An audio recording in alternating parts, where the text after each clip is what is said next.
o que compõe a minha identidade. E muitas vezes vai atrelando essa construção de identidade à dança. Então, eu sou a dança. Exato. Eu ocupo esse papel profissional já desde cedo, de bailarina ou bailarino, e acaba perdendo um pouco esse referencial de quem você é, para além desse contexto. Vamos falar de um assunto extremamente importante que cada vez mais vem sendo pauta.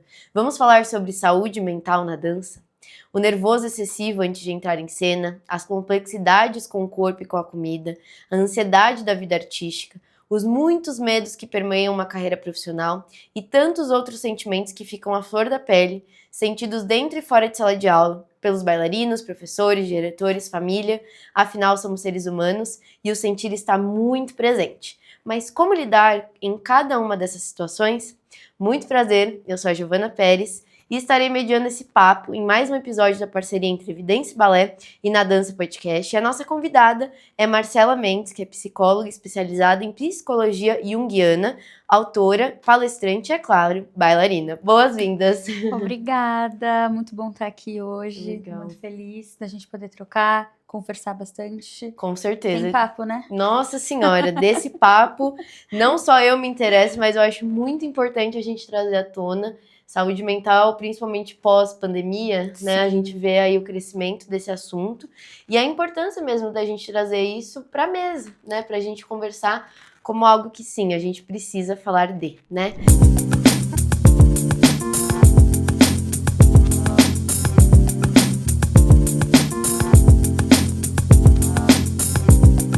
Antes da gente começar, já quero te lembrar novamente aí do cupom de desconto que tá rolando dentro dos episódios dessa parceria.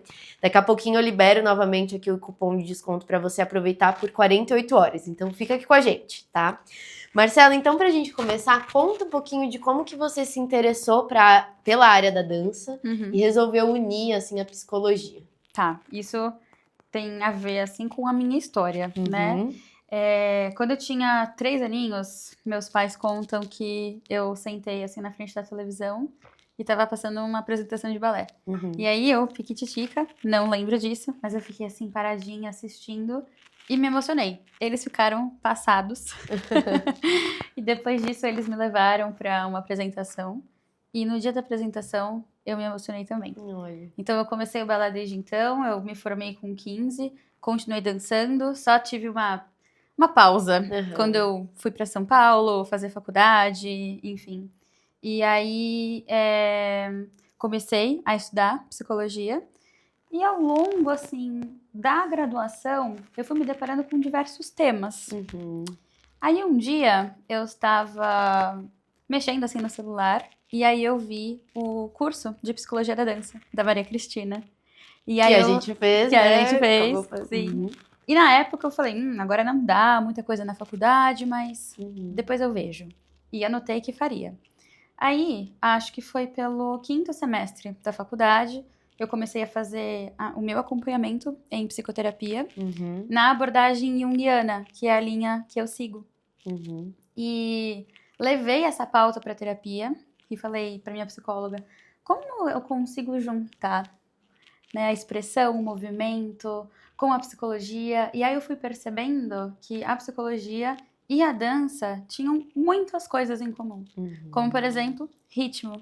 O ritmo da psique, o ritmo do nosso corpo, as coreografias, tudo. E o tempo foi passando, eu me formei, eu fiz uma pós-graduação. Na minha pós-graduação, foi a primeira vez assim que eu consegui fazer um movimento de juntar a dança com a psicologia. Então eu fiz um trabalho voltado para a arte do movimento com mulheres que tinham um diagnóstico de fibromialgia. Olha. E logo após, quando eu apresentei a monografia, eu comecei o curso de psicologia da dança da Maria Cristina. Aí com o TCC que eu fiz no curso, foi o primeiro capítulo que eu publiquei em um livro. E aí hoje, no meu consultório, eu consigo fazer esse movimento, sabe? Entre a psicologia, a dança, trabalho com Nossa, que legal. artistas. E eu depois de turma, eu vim acho que numa turma depois que a sua, né? Uhum. E aí eu acabei lendo esse livro, né? Porque depois ela disponibilizou. E daí também que eu te conheci, né? Depois da indicação da Que Maria Cristina. legal! Então, nossa, fora que o universo da dança é minúsculo, né? É, todo mundo se encontra. Exatamente. Nossa, que legal. E aí, pra gente começar a pensar, né, nesse assunto, a pauta da psicologia, da saúde mental na dança, eu já queria começar a propor pra gente pensar da questão da escolha precoce. Uhum. Porque eu, falando um pouquinho agora, né, da Giovana, que também estou pós-graduando em orientação de carreira, que é uma vertente ali, um pilar da psicologia, a gente estuda bastante essa questão da precocidade da escolha profissional. E quem dirá no esporte, quem dirá na dança, né? Como que isso impacta, Marcela? Eu queria que você comentasse um pouquinho depois, né, durante essa carreira desse profissional, porque a gente vê muito essa questão da evasão, da desistência da dança e tal. Então, eu queria que você comentasse esse lado de a gente ter, sei lá, 12, 13 anos e já tá vivendo uma vida de adulto, né? Eu trago isso de uma bagagem pessoal também, né? Por ter começado a dança muito jovem e toda a minha adolescência foi traçada ali dentro de um contexto do balé, o que foi muito bom em diversos sentidos. Sim, com certeza. O senso de responsabilidade, o comprometimento, o brilho nos olhos, assim, para você lutar por alguma coisa que você quer, a construção de um sonho. Mas agora, assim, depois de um tempo, a gente percebe que nem tudo são flores. Verdade. E muitas vezes a bailarina, o bailarino, enfim, o dançarino, ele começa a fazer dança e ainda é muito pequeno. Ou é criança, ou é adolescente. E ainda não tem muita noção da identidade. O que compõe a minha identidade? E muitas vezes vai atrelando essa construção de identidade à dança. Então, eu sou a dança. Exato. Eu ocupo esse papel profissional já desde cedo, de bailarina ou bailarino, e acaba perdendo um pouco esse referencial de quem você é, para além desse contexto. Sim. Não sei se isso aconteceu com você. Com certeza, eu tava aqui escutando você e assim, nossa, leu a minha mente, né? Porque eu tava contando pra Marcela no off que eu acabei acontecendo uma transição de carreira muito recente, embora eu nunca acho que a gente não possa voltar, né? Claro. Enfim, eu acho que algumas questões entram apenas em pausa, né? E a minha psicóloga também virou pra mim e falou: Giovana, acontece que você se enxerga como todo, é a sua dança, é você ali enquanto bailarina profissional. Então, quando a gente começa a se desvencilhar dessa ideia, né, até porque nós somos um ser humano. Sim. Na orientação de carreira, a gente vê muito a planejamento de carreira como plano de vida. Sim. Né, que você não é só ali o ser profissional o tempo inteiro, ou o estudante que almeja aquela profissão. Então, isso faz muito sentido, mas eu não sei, eu acho um pouco pena, porque a gente só vai ter essa maturidade depois de muitos anos, né? Você precisa comer um pouquinho de arroz com feijão, né? Você precisa criar uns calos, né? Que eu falo assim, às vezes a dança machuca, porque a gente também procura ser machucado, eu acho, sabe? Sim, sim. Eu não culpo 100% a dança ou qualquer outra profissão, né? Mas a gente busca, às vezes, aquela crença limitante, enfim. Com certeza. E isso é muito relacionado com até outras dificuldades que a gente vai enfrentar ao longo do caminho. De às vezes você receber uma crítica e essa crítica vir meio enviesada. Sim. E aí você não sabe muito bem o limite daquilo. Exato. Porque a sua identidade ainda está em construção. Não que agora a nossa identidade também já esteja 100% formada. Vai estar sempre em construção. Sempre. É um eterno processo de vir a ser, né? Mas imagina nessa fase. Com 10, 11, 12... Adolescência ali, né? 15 anos, que, por exemplo, foi a idade que eu formei no balé, né? Então... Gente, de pensar que a gente forma com 15 anos, né? E aí a gente se sente velha aos 15 anos. Né? Automaticamente a gente já se sente uma jovem senhora. Não sei se você já passou por isso, mas o que eu escuto dentro das mentorias de orientação de carreira é tipo, mas eu tenho que ir pra ontem conseguir um contrato porque eu já tenho 18 anos. Eu assim... Então... como que a gente pode pensar nessa questão da precocidade, de primeiro que calme, né, vai devagar, não precisa ter essa pressa dessa escolha, mas ao mesmo tempo a profissão exige isso, né? Esse é um ponto muito sensível, é uma linha muito tênue, porque qualquer carreira que você usa o seu corpo como seu instrumento de trabalho, tem essa complexidade. Então, nós vemos, assim, diversos atletas que com 30 anos já são considerados...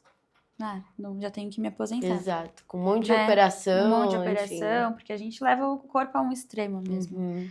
Então, é um trabalho constante e eu sei, né, que a psicoterapia não é o que vai resolver todas as questões, mas eu acredito que levar conhecimento para esses bailarinos, para essas bailarinas, falar sobre saúde mental, igual a gente está fazendo aqui hoje, né, debater o tema, levar palestra para escolas de dança, para academias, para esses locais, falar sobre o tempo, falar sobre desenvolvimento, falar sobre amadurecimento. Então, propor assim um cenário que seja uma base consolidante para que esses jovens consigam se identificar em diferentes papéis. Legal. E também não esquecer que, para além da sua identidade como dançarino, você tem uma porção de outras coisas. Então, quem você é como sujeito, quais são os seus gostos, quais são os seus interesses, porque é isso, né? Assim, quando você também tem um espaço para respirar, você consegue se inspirar. Ou seja, a dança é sobre arte. Então, você precisa ter esse lugar da espontaneidade também, né? Eu costumo dizer que às vezes a gente não tem esse tempo precioso, né? Tô pegando a minha carreira como exemplo, porque é o que tá mais próximo, né? É o seu referencial, onde é o meu né? referencial, o meu espaço. Falo sempre, né? Eu não tive tempo de me perguntar aos meus 17, 18 anos se eu queria seguir com a dança. Foi acontecendo uma coisa em cima da outra. Quando eu me vi, eu tava com esse questionamento com meus 25 anos. E aí, agora, para passar por esse processo de transição, enfim, de gestão de muita coisa, eu me pego num lugar de parece que eu tenho 15 anos ainda com medo, sabe? De sair, de desbravar. Coisas que eu sei que vão me favorecer, que vão ser legais também. Então, eu acho que esse é um bom ponto que você trouxe, né? Se deem tempo de se questionar se, em primeiro lugar, você quer a dança pra tua vida. Porque, às vezes, a dança... Às vezes, não. A maioria das vezes, a dança pode ser um hobby pra você. Né? Pode ser um lugar de dança-terapia, de um lugar de autoestima. E não necessariamente um lugar de profissão. Porque também, às vezes, a gente acaba lidando com os sonhos dos pais, da família. Exatamente. Né? Tem isso, tem muito essa projeção também. Né? E aí é legal da gente saber desvencilhar e ter esse momento de se perguntar, se questionar não só para a dança, mas para a vida, né? Eu acho que esse é um ponto bem, bem interessante. E muitos bailarinos, na verdade, profissionais da dança, nossa área, e eu acho que o esporte ele tem esse quê a mais da estética, né? De lidar com a pressão do corpo o tempo inteiro. A gente vê, né, documentários na Netflix o tempo inteiro representando isso, agora trazendo mais à tona esse assunto, que eu acho muito bom a gente conseguir ver em outras histórias, em outras áreas. Por exemplo, da Simone Biles, né? Que ela trouxe a saúde mental muito forte. E a questão estética, né? E como que a gente poderia pensar nessa relação do corpo, né? Nesse caso de afetar a nossa autoestima no bem-estar. Porque eu sinto que é quase que uma briga com o espelho constante ali. Com o bailarino, principalmente, que é o que mais lida com a questão estética, né? Sim. Com certeza, essa é uma questão, assim, fundamental. E delicada. Eu até estava recentemente, assim, lendo algumas pesquisas, estudando sobre o tema, até porque eu tenho na minha clínica adolescentes que estão nesse processo, né, de ensaios, aulas, então constantemente eu preciso me atualizar. E aí eu comecei a me perguntar, mas espera, as raízes do balé clássico, agora eu falo especificamente da dança, mas voltada para o balé clássico, vem da Europa, né? Então, o balé, ele começou no Renascimento italiano. Então, depois da Itália, ele foi para a França, foi para a Rússia, mas sempre com aquele modelo de corpo europeu, longilíneo, pessoas mais altas também. E o quanto isso fica nesse imaginário coletivo do que é um padrão, entre aspas, de um corpo de bailarina. Principalmente bailarina, pela questão até da pressão social e estética que as mulheres sofrem. As mulheres, né? Que as mulheres sofrem. Então também tem esse recorte de gênero dentro Sim, da com certeza. dança. E como eu citei anteriormente, dentro do mundo da dança, o seu instrumento de trabalho é o corpo. Então a gente precisa relembrar que o corpo, ele é, sim, esse instrumento, mas ele não é um objeto, ele é um processo. O nosso corpo, ele nunca vai ser igual. Então hoje eu tô aqui desse jeito, mas sei lá, amanhã eu posso acordar, tá com uma dor de cabeça, entendeu? Tá num dia onde eu não bebi tanta água, então eu vou reter mais líquido. Então cada dia o nosso corpo vai ser e principalmente pensando no desenvolvimento. O que vai mudando com o passar do tempo? Nossa, e é um desafio muito grande, né? A gente vê o nosso corpo mudando, principalmente também nesse recorte da dança clássica, que é mais padronizada, que a gente tem que também expor mais o nosso corpo, né? Com a meia calça, as mulheres, ou os homens de malha e tal, e a gente se sente, eu não sei, né? Vocês aí, mas eu me sentia... Toda vez que eu entro, assim, numa sala de aula, que eu tenho que botar um colão na minha... Sei lá, exposta, né? A ponto de, tipo, me cobrar. Calma, tem que estar tudo em shape aqui. Porque eu não quero ver uma gordurinha fora. E se vem mais um peito, meu Deus do céu, mas um peito grande não pode. Você se culpa pelo seu corpo, né? E aí parece que essa relação com o espelho vem pra vida. Que daí não fica mais na sala de aula, né? É uma cobrança constante. E eu percebo que vem uma geração doentia por isso, né, Marcela? Sim, vem mesmo. E isso é muito prejudicial para, igual a gente estava falando anteriormente, a construção de identidade, autoimagem. Exato. Sabe? E é importante, assim, eu ressaltar agora na minha fala que isso que eu vou dizer não tô culpando ninguém. Não, mas, com certeza. Às vezes, no contexto do balé clássico, eu já passei por isso, né? Eu não tenho, apesar de eu ser magra, eu não tenho aquele corpo super longilíneo, entende? E às vezes, né, eu recebi já algumas críticas por algo que não tem como eu mudar. Exato. E eu era uma adolescente, né? Então, a gente precisa também trabalhar esse imaginário, esse ideal lá no nosso mundo interno, no nosso social. Então, não é um trabalho individual. O bailarino, a bailarina tem que mudar, tem que se aceitar. É um trabalho assim, uma mão lava a outra. Com certeza. Então, vai ter o bailarino, mas também vai ter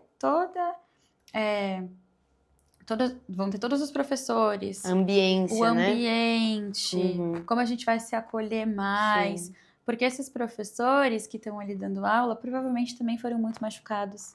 A gente vê muito essa réplica, né, de crenças limitantes de professor, aluno, e que não existe quem é culpado, mas existe esse ciclo, né, que vai se repetindo, e é uma coisa que a gente vê, e quando que isso vai conseguir mudar? É muito discutido hoje em dia o balé clássico para corpos mais humanizados, né? Trazer mais para nossa realidade, principalmente brasileira, que a gente tem curva, né? A gente, cada um de um tamanho, de um jeito. Enfim. E essa questão muito também da fase da menstruação da mulher, né? Da puberdade, das mudanças que a Marcela fala, é muito importante a gente se respeitar. E é difícil entender, né, essas mudanças. A gente quer que o nosso corpo parece que tem 12 anos pra sempre, né? 12 anos pra sempre, como se fosse um robozinho. Exato, com a cabeça já de 30, super maduro. Mas não é bem assim, né? Somos seres humanos. Totalmente diferente disso, né? E só pra acrescentar, que eu acho legal, né, que eu fiz balé minha vida inteira e atualmente eu tô no polidense. Você comentou, eu achei o máximo. E é muito interessante porque eu comecei o polidense após anos da dança clássica e do contemporâneo que eu também fazia sapateado, jazz, fazia tudo, né? Aí comecei o poli, assim, de um lugar completamente novo, só que com uma consciência corporal muito grande. Então, o processo de aceitação voltado ao amadurecimento também foi permitindo que eu entendesse melhor o ritmo do corpo, né? Então, é ter paciência também. Eu fico me perguntando por que quando, sei lá, vou me dar de exemplo de novo, eu tô de roupa fitness na academia, tá tudo certo, agora você coloca a bendito colã e meia calça, entra numa sala e começa a enxergar aqui, a enxergar ali. Então, eu acho que a gente precisa se abraçar, se acolher mais, né? Os nossos momentos de vida, o que é prioridade pra gente. É claro que aqui a gente não tá excluindo a questão do cuidado do corpo ou Não, de jamais. algumas exigências. A gente sabe que o balé clássico, em específico ali, ele vai ter determinadas exigências, assim como qualquer outra área dentro de qualquer outra profissão. Exatamente. Mas é a gente conseguir trabalhar esse emocional, né? Pra que a gente não fique refém do espelho e refém de um imagético de corpo que talvez não seja a sua realidade. Não seja a sua realidade. Né? E esse que é o ponto principal. Exatamente. Dentro da sua realidade, como se trabalhar, então, pra gostar mais de si. Você não vai se amar o tempo todo. Isso também é... Utopia. É utopia. Mas pra gostar mais de si e saber qual que é o limite de cada coisa. Perfeito. Tem ali um caminho. Tem uma exigência. Então, como que eu vou me trabalhando? Com certeza. Pra tornar isso mais tangível, né? Sim, sim. E você chegou num ponto interessante que eu acho que aqui é isso. A gente não tem quem é o culpado, quem é o certo, quem é errado, nada disso. Eu acho que aqui tem pessoas, peças fundamentais para o desenvolvimento de uma outra pessoa que está ali em processo. Que, na verdade, eu acho bem importante a gente conversar do papel do professor dentro de sala de aula.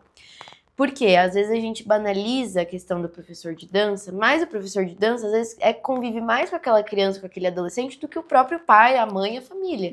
Porque às vezes a criança fica horas dentro daquela escola de dança, né? Isso é verdade. E a gente vê muito padrão de comportamento do próprio professor naquela criança ou naquele adolescente. Porque é isso, né? A gente aprende também modelando outras pessoas que a gente se inspira. E os professores são grandes inspirações para muita gente, né? Então, como que a gente pode pensar, Marcela, na abordagem do professor mesmo, relação professor-aluno? Bom, a gente pode pensar de múltiplas formas, mas eu penso que quando você escolhe se tornar professor, você tem que se preparar para isso, sabe? No sentido de... Porque uma coisa é você ser bailarina, ser bailarino, e fazer aula, e se apresentar, e coreografar. A outra coisa é quando esse papel muda. Então, qual é o preparo que eu preciso ter para eu lecionar? Então, uma questão de didática. Então, é importante pensar nessa transição. Tem até um conceito da psicologia junguiana que eu acho bem interessante citar nesse momento. É persona, o conceito, né? Então, muito resumidamente, a persona, ela caminha junto com a nossa sombra. Então, a persona é mais ligada ao social, é como... A gente aqui tá usando uma máscara social, mas que ela não é falsa, ela só é adaptativa. Então, vai ter a máscara social, eu como aluna, eu como professora, eu como psicóloga, eu como bailarina. Então, em cada contexto que eu habito, eu vou ter uma forma de me expressar, sabe? E é importante que isso aconteça, para você conseguir trocar mais, permear mais os ambientes. E no nosso inconsciente vai ter a nossa sombra, que são aspectos que são potenciais, mas não muito reconhecidos pela nossa consciência. E aí, se a gente não toma cuidado, eles podem vir de uma forma meio torta, assim, sabe? Meio impulsiva demais. Enfim, tem que ter esse trabalho. Então, quando você muda de papel na sua vida, você precisa estar atento a isso. Que tipo de persona, que máscara social eu tô vestindo pra me expressar, pra comunicar, pra falar. E o que eu carrego lá dentro, nessa sombra, que precisa ser melhor explorado, que precisa ser melhor trabalhado pra eu não fazer o quê? Vomitar em cima da outra pessoa. Projetar na outra pessoa, sabe? Exato. Então, os professores vão precisar se desenvolver nesse aspecto. Porque eles vão tocar diversas vidas. E a forma como você toca em algumas vidas pode inspirar ou fazer o completo oposto, né? Então, é fundamental. Sim, com certeza. E se você é um professor, que seja esse exemplo de inspirar, né, os seus alunos e não ter aquela memória, meu Deus, aquele professor, nossa senhora, me trouxe tantas mágoas, que nem quero mais que seguir, não quero ver nem pintado de ouro na minha frente. E a gente vê muito isso, né? Então, esse lado também que você fala me traz muito a questão da empatia, né? Que eu acho que é uma coisa que tá faltando no universo hoje em dia, da gente sempre se lembrar que do outro lado tem um ser humano, que essa pessoa nem sempre vai estar num bom dia. Que eu escutei uma vez de um coordenador no universo da dança, que ele falou o seguinte: eu sempre me preocupo em qual é o caminho que esse aluno fez até chegar aqui. Né? Pegou ônibus, veio de Uber, veio caminhando, veio pelos pais, pela família. Porque é isso, cada um tem uma realidade. Exato. E aí a gente entrar dentro da sala de aula e começar a tratar todo mundo como se estivesse num pleníssimo dia, né? E não ter esse lado da empatia, da escutativa, da forma que conversa, né? Porque a palavra quando sai da boca não volta, gente. Não volta. E a palavra machuca, né? Acho que você já deve ter passado por situações horrorosas que a gente fala assim, cara... Como, né? Assim, uau, o que é isso? Exato. Tipo, situações que eu falo assim, ainda bem que eu sou terapeutizada, tem um processo já ali acontecendo. Porque senão isso aqui... Como eu vou digerir, né? Exato. Isso de digerir as coisas Sim. É algo que tá no corpo. Sim. Né? E isso não só em cenário de escolas de dança, mas também em cenários profissionais. Né? Se a gente pega companhias de dança, projetos, enfim, a gente vê assim que é quase que tratado como um produto, assim, a pessoa, né? E a gente tem que ter, eu acho que esse cuidado seria muito legal da gente desenvolver para que a gente possa, né, estruturar uma classe mais gostosa de se viver, né? De falar da dança profissional com mais, né, mais gosto ainda. Porque é tão gostoso dançar, traz tantos prazeres, mas na relação, né, eu acho que ainda a gente consegue pensar em muitas coisas aí, porque a raiz de muitas crenças vem dessas situações, né? Vem das trocas. Vem das Exatamente. Trocas, e a gente entende também que... Claro, nem sempre vai dar para ser super favorável a toda conversa em qualquer cenário. Sim, né? Com certeza. Eu entendo que o conflito, ele vai fazer parte em algumas situações. O embate também. E às vezes até é importante gerar aquele pequeno atrito para disso vir um terceiro elemento. Mas que para esse conflito, esse pequeno atrito, para que saia, né, esse terceiro elemento, esse caminho do meio como solução, tem que ter cuidado na palavra. Porque o conflito, o atrito pode existir, faz parte, a gente não vai concordar sempre, às vezes uma palavra, uma frase vai chegar meio, calma aí, o que foi isso? Mas se existe um espaço para diálogo, sabe, se existe espaço para uma reflexão, tem como ser potente. Perfeito. E isso até... Não sei, eu consigo até fazer link com, por exemplo, bailarina erra alguma coisa. O que esse erro significa? O professor ali erra alguma coisa na coreografia? O que esse erro também pode apontar? Então tem como... Que a dança fala também sobre improviso em alguns momentos, né? Com certeza. Eu acho que o improviso, ele abre uma caixa dentro da nossa cabeça paralela a qualquer universo, sabe? E eu acho que o ato, né, de improvisar, assim, é também um ato terapêutico, né? Que você consegue se conhecer tanto, enfim. Tem muita coisa aí, né, dessa ferramenta de improvisação que a gente pode tirar. Sim. E, enfim, é maravilhoso, eu adoro.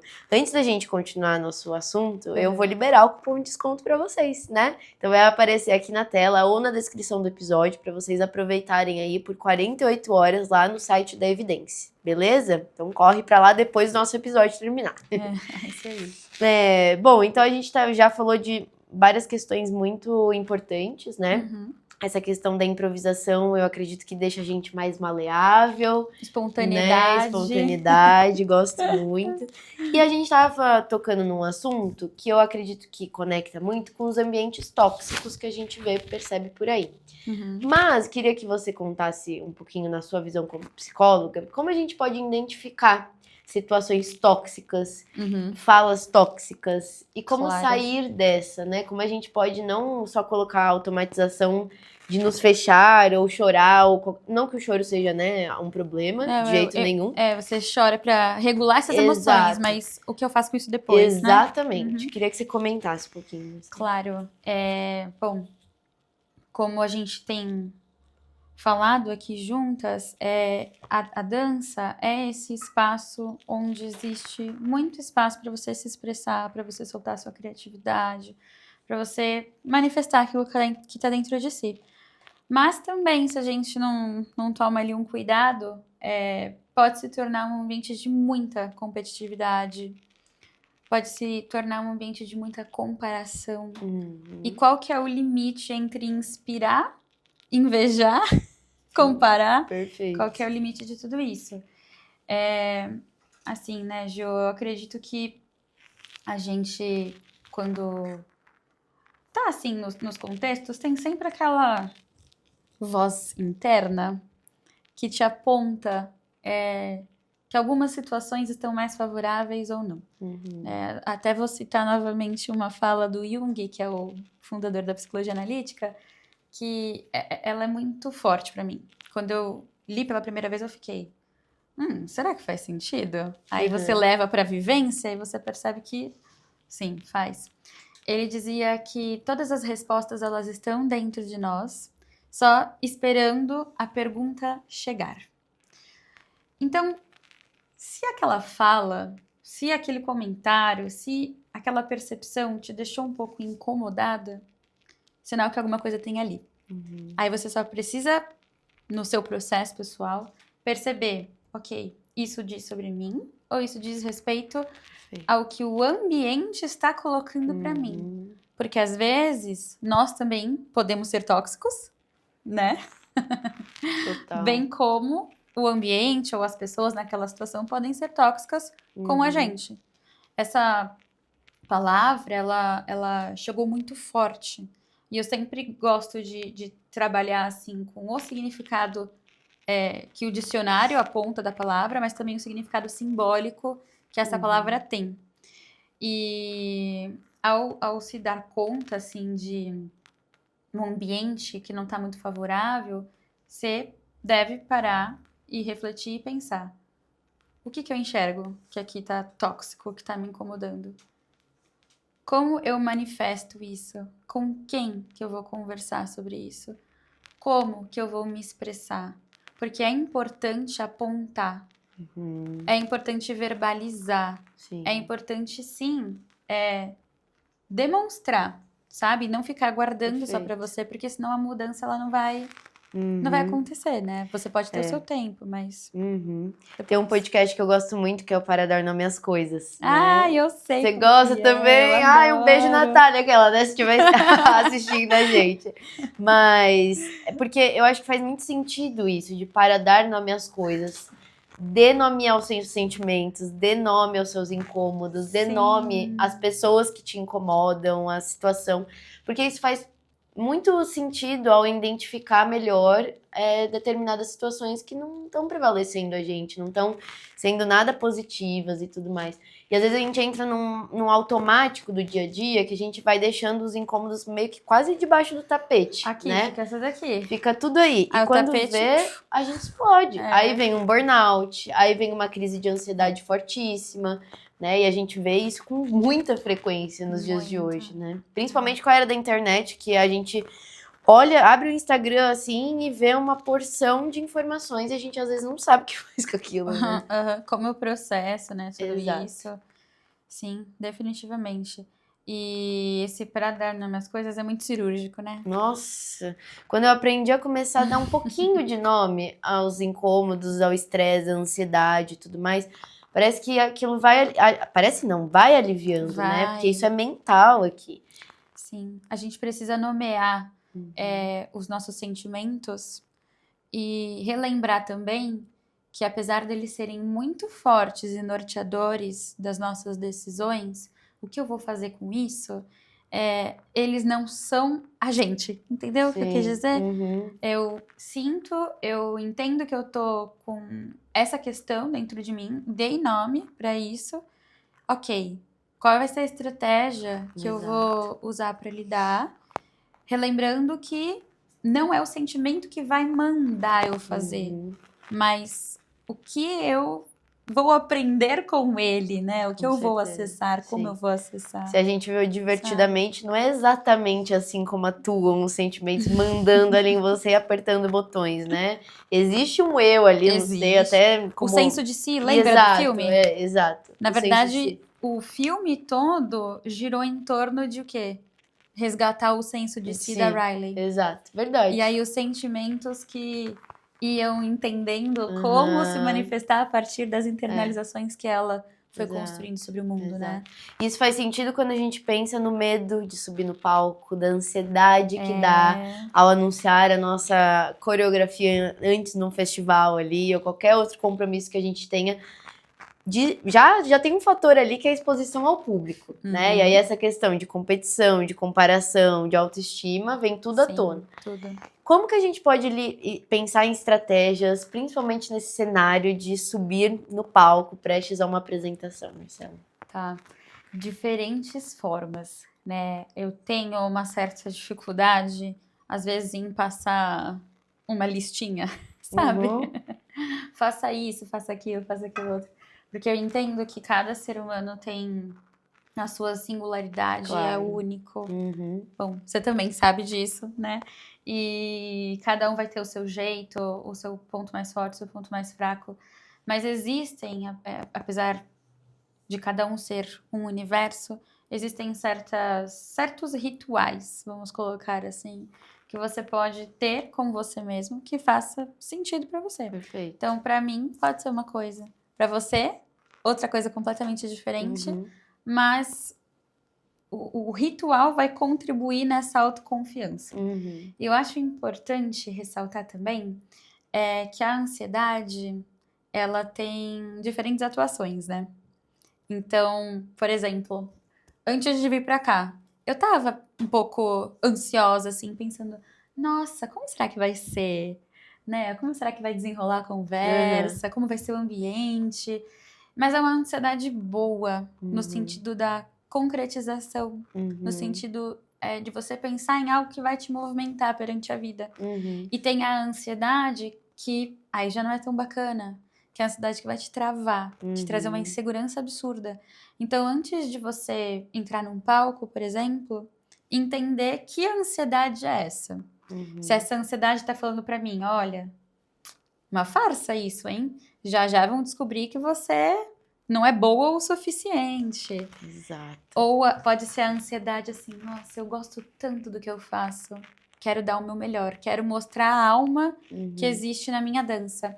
Então, conversar assim com essa ansiedade pode ser bom. E outras coisas que são mais práticas, sei lá, colocar uma música que te relaxa, fazer uns alongamentos assim com consciência, sabe? Assim, eu tô alongando, sei lá, tô alongando meu braço, tô esticando o meu braço naquela... Trazer estado de presença, né? Estado de presença. E algumas técnicas de relaxamento, algumas técnicas de respiração que você faz também. Eu trabalho com crianças também, Que né? legal. E eu tenho uma paciente que ela é criança, ela começou balé, né, há um tempinho, e ela ficava, assim, nervosa antes das apresentações. E aí a gente fez uma atividade de escrever tudo que ela achava que podia dar errado na hora que ela ia se apresentar. Aí ela escrevia lá, e aí a gente rasgava, e aí ela se sentia pronta, mais segura.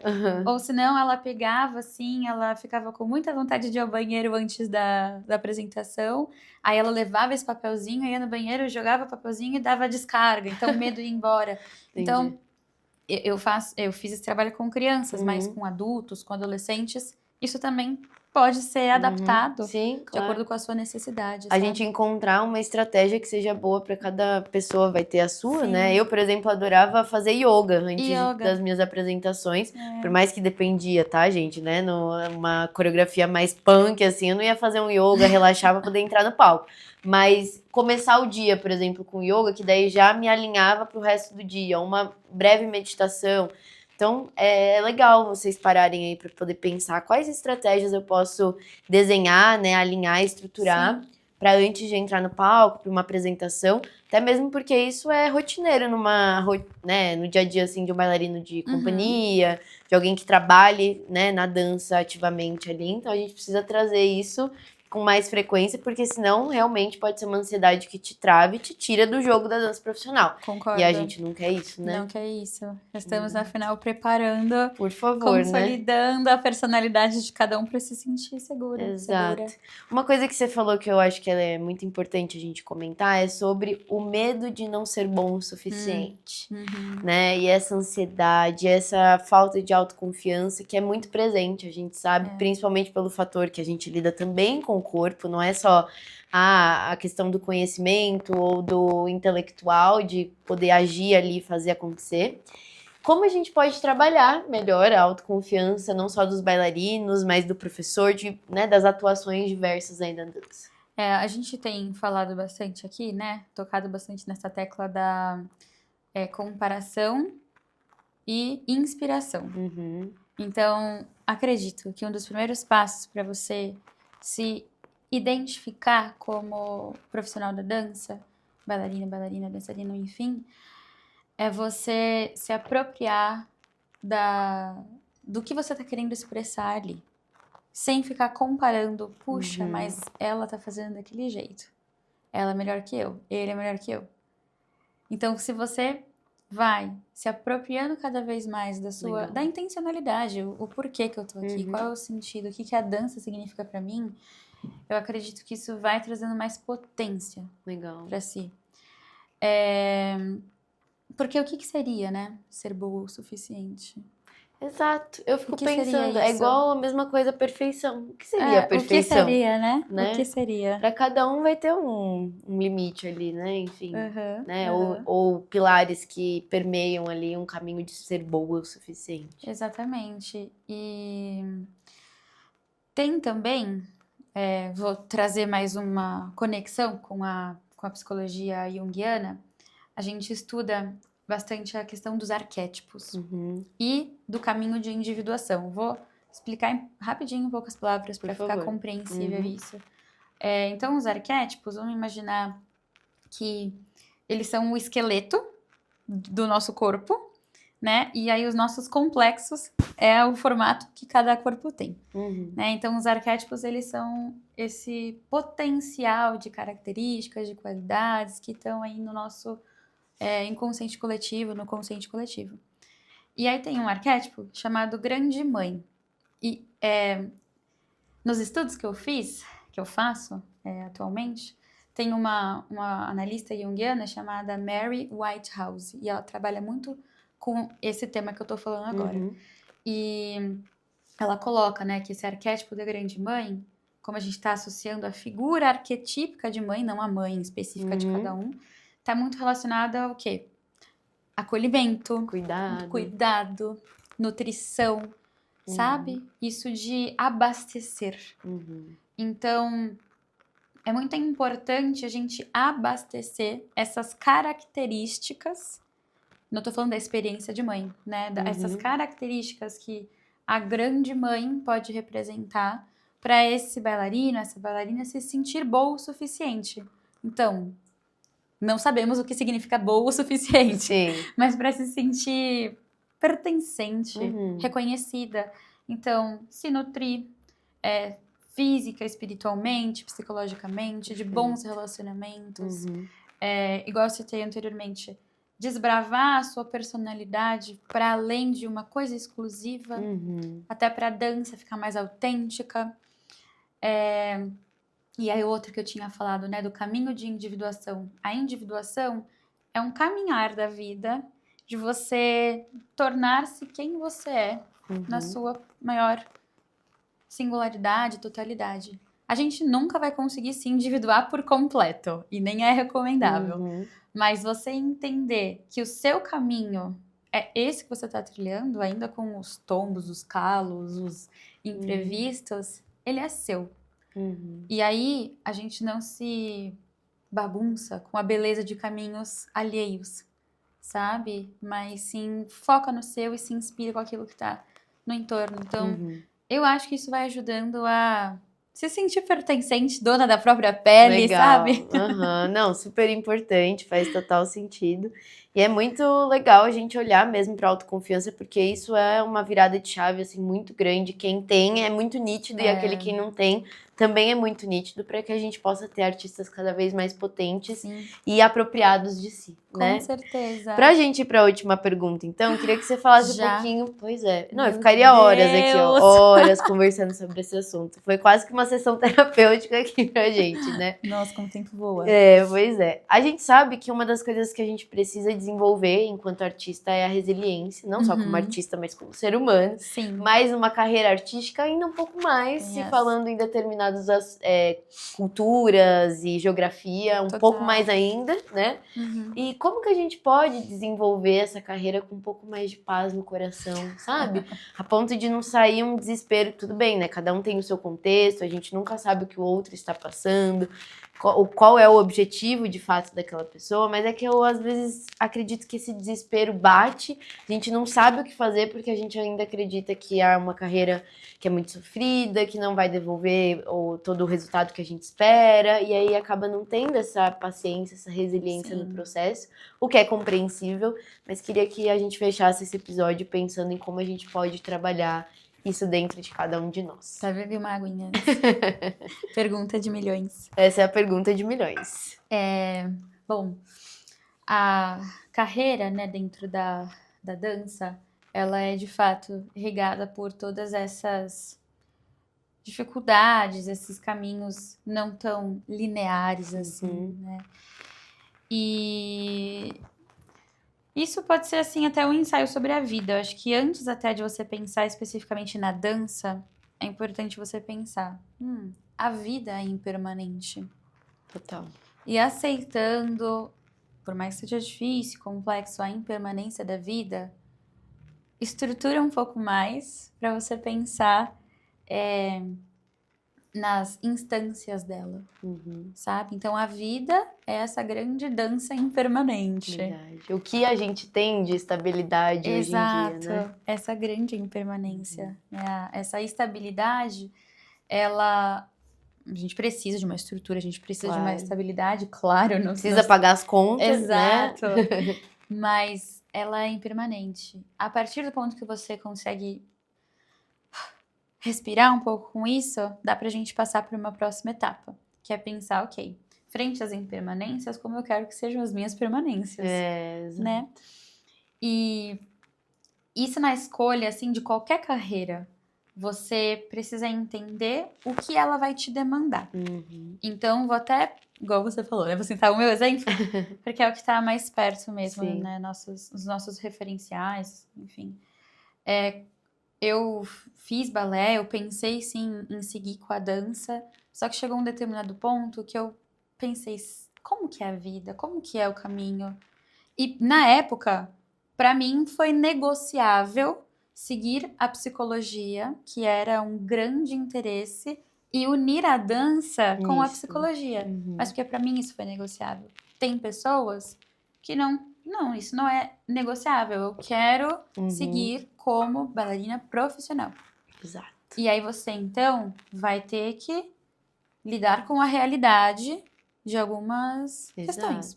Por exemplo, se eu quero ser psicóloga, se eu quero ser jornalista, se eu quero ser publicitária, se eu quero ser engenheira, se eu quero ser médica, eu preciso entender como que é o fluxo dessa carreira, o que ela vai demandar da minha mente, do meu corpo, né, como total, do meu tempo, como é que vai ser o diálogo com isso. E sendo bailarina, escolhendo essa carreira, você também vai precisar fazer isso, né? Então você vai precisar parar e pensar.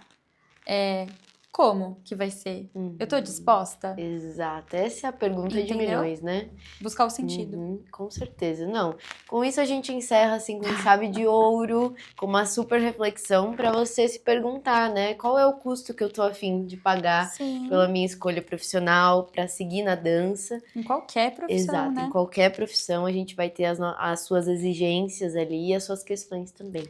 E até dentro da dança, você pode querer seguir na dança, que é um caminho lindíssimo, artístico, como bailarina, como terapia da dança, professor, coreógrafo. Então, tem tantas possibilidades, caminhos, né? É isso. Marcela, adorei te receber aqui, eu viu? agradeço muito pelo convite. Prazer. Um prazer. Te lembrar novamente do cupom de desconto. Agora sim, você corre daqui, vai pro site lá da Evidência, usar o cupom de desconto que tá disponível aí por 48 horas. E é claro, Marcela vai ganhar o nosso mimo aqui da Evidência, em parceria com o Na Dança Podcast. Que Obrigada lindo, a você, obrigada. viu? Ai, eu amei. Amei. Obrigada e até a próxima.